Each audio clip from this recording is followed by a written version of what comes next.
এক বাচ্চা দেখছে একটা তাবু খাটানো আছে, ওই তাবুর মধ্যে দুটো বাচ্চা আর্তনাদ করছে, চিৎকার করছে, আর তার মা আজকে চুলে জানে কিছু রান্না করেই যাচ্ছে। বাচ্চাদের চেল্লানো কান্নাও বন্ধ হয় না আর রান্নাও বন্ধ হয় না। হযরত ওমর অনেকক্ষণ থেকে দূর থেকে দেখলো, দেখার পর সহ্য করতে না পেরে, বাচ্চাদের আর্তনাদ চিৎকার সহ্য করতে না পেরে চলে গেল সেই তাবুর কাছে, গিয়ে ডাকছে, মা মা তোমার বাচ্চাগুলো কাঁদছে কেন?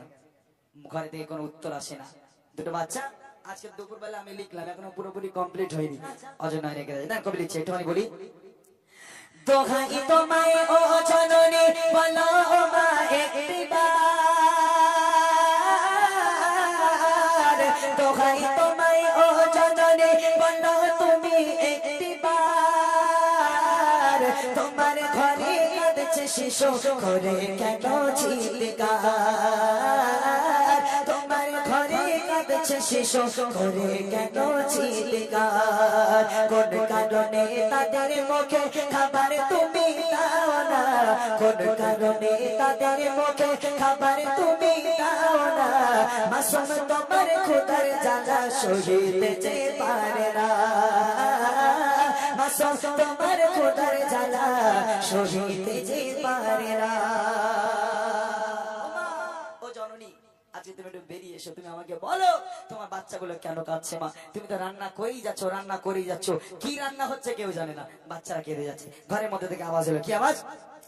আওয়াজ আসে ঘরে থেকে, আমি বড় অসহায়, ঘরে আমার নেই যে খাবার, কেমনে তাদেরকে বোঝায়, আওয়াজ আসে ঘরে থেকে, আমি বড় অসহায়, ঘরে আমার নেই যে খাবার, কেমনে তাদেরকে বোঝায়, বলছে উনার থেকে তবে চলছে, উনার থেকে তবে হারি তো খাবার ছাড়া,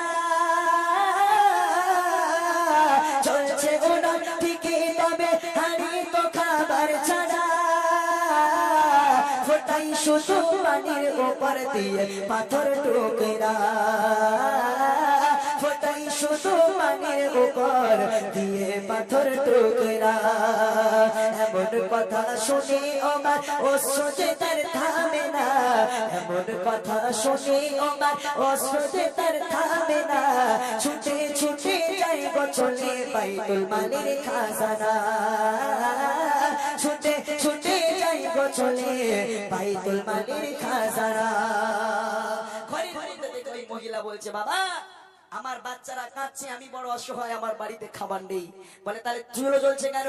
বলে উনুন জ্বলছে ঠিকই, তবে উনুনের উপর একটা হাঁড়িতে পানি আর কিছু পাথর দিয়ে আমি নাড়ানাড়ি করছি আমার বাচ্চাদের বোঝানোর জন্য, আমার বাচ্চাদের কাছে তাদের দেওয়ার মতো কোনো খাবার নেই, একটা পাথর হাঁড়ির মধ্যে দিয়ে পানি দিয়ে আমি ওটাকে নাড়ানাড়ি করছি। হযরত ওমর এই কথা শুনে আজকে দৌড়ে দৌড়ে চলে গেল কোথায়?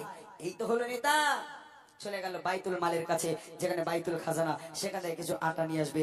আজকে এইরকম অসহায় মানুষদের কাছে তারা দাঁড়িয়ে দাঁড়িয়ে, আজকে আমাদের নেতা হযরত ওমর ফারুক, তারা দাঁড়িয়ে দাঁড়িয়ে ঘুরে ঘুরে দেখতো যে কারা অসহায়, কাদের ক্ষুধা লেগেছে, কার বাচ্চারা কাঁদছে, এরকম দাঁড়িয়ে দাঁড়িয়ে ঘুরতে। তাই কই বলছে, আওয়াজ আসে ঘরে থেকে, আমি বড় অসহায়, ঘরে আমার নেই যে খাবার, কেমনে তাদেরকে বোঝায়, চলছে ওনার থেকে তবে, চলছে ওনার থেকে তবে হারিয়ে তো খাবার ছাড়া,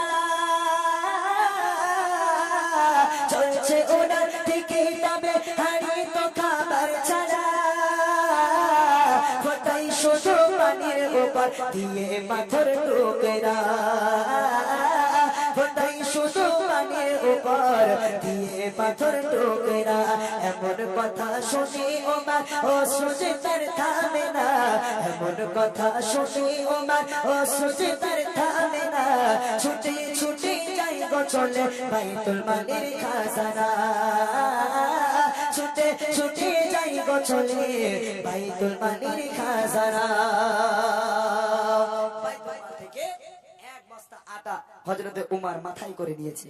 নেতা মাথায় করে আটা নিয়ে বাইতুল মাল থেকে এক বস্তা আটা মাথায় নিয়ে দৌড়ে দৌড়ে চলেছে ওই অসহায়দের বাড়িতে, চলে গেল তাদের বাড়ির মধ্যে, কে মা এই নাও, এই খাবারটা নাও, তাড়াতাড়ি করে রুটি বানাও, তোমার বাচ্চাদের মুখে আহার তুলে দাও। কবি লিখছে, দেখেন, একটি বস্তা খাবার মাথায় নিয়ে চলেছে ওমর, ওমর তোমার শিশুগুলির মুখে এবার দাও আহার, বস্তা খাবার মাথায় নিয়ে চলেছে উমার।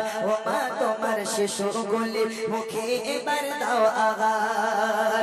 তৈরি হলো খাবার যখন খেয়ে মাসুম শিশুরা, তৈরি হলো খাবার যখন খেয়ে মাসুম শিশুরা, দোয়া করে খোদার কাছে শুকরিয়া জানাই তারা,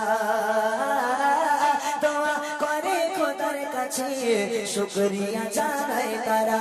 তোমার মতো ভালো মানুষ কি গো তোমার পরিচয়, তোমার মতো ভালো মানুষ কি গো তোমার পরিচয়। গরিব দুঃখী অসহায়ের ধরে যায় তাদের হৃদয়, গরিব দুঃখী অসহায়ের ধরে যায় তাদের হৃদয়। এই গজলটা আজকে দুপুরবেলা আমি লিখলাম, এখনো পুরোপুরি কমপ্লিট হয়নি। মানে আমাদের নেতা আর আল্লাহ রসুলের জামানার নেতা, এই দুই নেতার মধ্যে পার্থক্য করার জন্য এই গজলটা আমি লিখলাম। ইনশাআল্লাহ কিছুদিনের মধ্যে আপনারা পেয়ে যাবেন। যতটা গাইলাম এতটা শোনালাম, বাকি অংশটুকু আল্লাহ পাক যদি রাজি থাকে আবার